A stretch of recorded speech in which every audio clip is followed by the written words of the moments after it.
अगर आपको भी हेडेक, चक्कर आना, लो एनर्जी, बार बार कंफ्यूजन होना, चीज़ें रख के भूल जाना और बेचैनी होती है, एंजाइटी होती है, तो आपको कहीं ब्रेन फॉग तो नहीं हो गया है?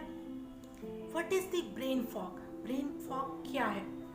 ब्रेन फॉग एक ऐसी टर्म है जिससे आपको ये पता चलता है कि आपके ब्रेन में धुंधलापन आ गया है या आपके ब्रेन में एक लेयर बन गई है कोहरे की और धुंध की। जैसे सड़कों पे कोहरा होता है ना सर्दियों में, वैसे ही आपके ब्रेन में एक लेयर बन जाती है, एक कोहरा छा जाता है। उस स्टेट में आपको कुछ समझ नहीं आता है कि अब क्या करूं।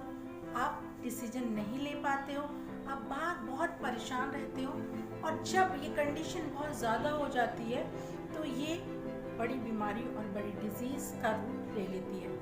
इनिशियली ये एक छोटे से जो पैनिक अटैक आता है उससे स्टार्ट होती है और धीरे धीरे ये स्टेट बढ़ती रहती है। तो ब्रेन फॉग को कम कैसे करें और ब्रेन फॉग होता क्यों है हमें? भाई आप कहोगे कि हमें ब्रेन फॉग होता है क्यों है? ब्रेन फॉग आपको इसलिए होता है क्योंकि आप डिसीजन नहीं ले पाते, आप कंफ्यूजन में रहते हो, आप बार बार गुस्सा करते हो, आप बार बार चिंता करते हो, डिप्रेशन में चले जाते हो या फिर बहुत खुश हो जाते हो। ये जितनी भी कंडीशन है ये ब्रेन को शॉक देती हैं, क्योंकि हमारे ब्रेन का जब सिस्टम बहुत स्मूथ चल रहा होता है तब ऐसी कंडीशन बार बार हमारा चेंज हो जाना ब्रेन की सिचुएशन का, हमारे ब्रेन में जो न्यूरोट्रांसमीटर है उनको शॉक लगता रहता है। कभी वो एकदम रिलीज हो जाते हैं, कभी वो एकदम इनहिबिट हो जाता है। तो इस वजह से ये ब्रेन फॉग वाली स्थिति बनती है। ब्रेन फॉग किसी न्यूरोट्रांसमीटर की वजह से नहीं होता। ब्रेन फॉग ब्रेन के एक पार्ट की वजह से होता है जिसको एमिगडाला बोलते हैं। इसको एमिगडाला हाईजैक भी बोल सकते हैं। एमिगडाला हाईजैक का मतलब है आपका जो वो पार्ट है उसने पूरे ब्रेन को हाईजैक कर लिया। आपका पूरा ब्रेन काम करना बंद कर देगा और उस पार्ट ने आपके ब्रेन को हाईजैक कर लिया। ब्रेन फुल ऑफ इमोशन हो गया, फुल ऑफ इमोशन होके एंजाइटी अपने आप डेवलप हो गई। एंजाइटी डेवलप होने पे कंफ्यूजन क्रिएट हो गया। कंफ्यूजन क्रिएट होने से एक धुंधली लेयर बन गई आपके ब्रेन में। ये लेयर धीरे धीरे बनती है और फिर ये लेयर मोटी होती चली जाती है और बाद में ये बहुत सारी बीमारियों का रूप ले लेती है। तो सबसे पहले कन्फ्यूज़न ब्रेन फॉग का एक सबसे बड़ा रीज़न है। सेकंड है मेमोरी लैप्स। आपकी मेमोरी लैप्स होने लगेगी, आप भूलने लगोगे चीज़ों को। शुरू में आप इस बात पर ज़्यादा ध्यान नहीं दोगे क्योंकि आप सोचोगे ऐसे ही मैं चीज़ भूल गया, लेकिन ऐसा नहीं है। धीरे धीरे ये जो आपकी मेमोरी लैप्स है ये बढ़ता जाएगा।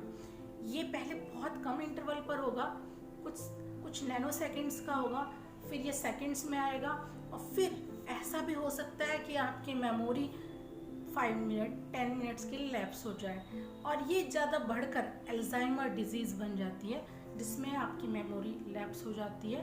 और बाद में बहुत एक्सट्रीम कंडीशन जब अल्जाइमर की आती है तो आपकी मेमोरी बहुत टाइम फॉरएवर के लिए लैप्स हो जाती है। तो ये स्टार्टिंग में ब्रेन फॉग की वजह से ही होता है, तो इसे हल्के में ना लें। न्यूरॉन से रिलेटेड है, ब्रेन से रिलेटेड है, उनकी शुरुआत इसी तरह से होती है।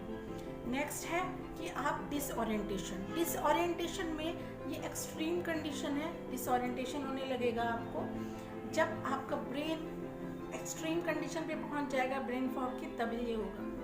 ब्रेन फॉग के मेन सिम्टम्स जो मैंने आपको बताए, बेचैनी होना, बार बार कंफ्यूजन होना, भूल जाना, चीज़ें आंखों के सामने ही रखी है फिर भी ना मिल पाना, एंजाइटी, एकदम दुखी हो जाना, एकदम खुश होना, ये सब ब्रेन फॉग के लक्षण हैं। तो ब्रेन फॉग को हटाने के लिए क्या करना चाहिए? ब्रेन फॉग को हटाने या कम करने के लिए आपको ब्रीदिंग एक्सरसाइज करनी चाहिए।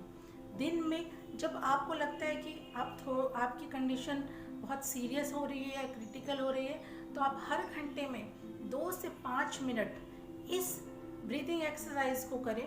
ब्रीथिंग एक्सरसाइज को करने से, लंबे और गहरे सांस लेने से आपको आपके दिमाग से जो ब्रेन जो लेयर बन गई है ना फॉग की, वो धीरे धीरे कम हो जाएगी। उसके बाद अगर आपको लगता है कि अभी शुरुआती स्टेज है और अभी इतना कोई ऐसे क्रिटिकल नहीं है, तो आप हर 2 घंटे बाद 5 मिनट के लिए, 2 मिनट के लिए भी आप सांसें ले सकते हैं, पर सांसें ज़रूर लें, लंबी और गहरी सांसें ज़रूर लें। इससे आप ज़्यादा ऑक्सीजन को कंज्यूम करोगे, ज़्यादा ऑक्सीजन और वो ब्रेन फॉग हटना स्टार्ट हो जाएगा।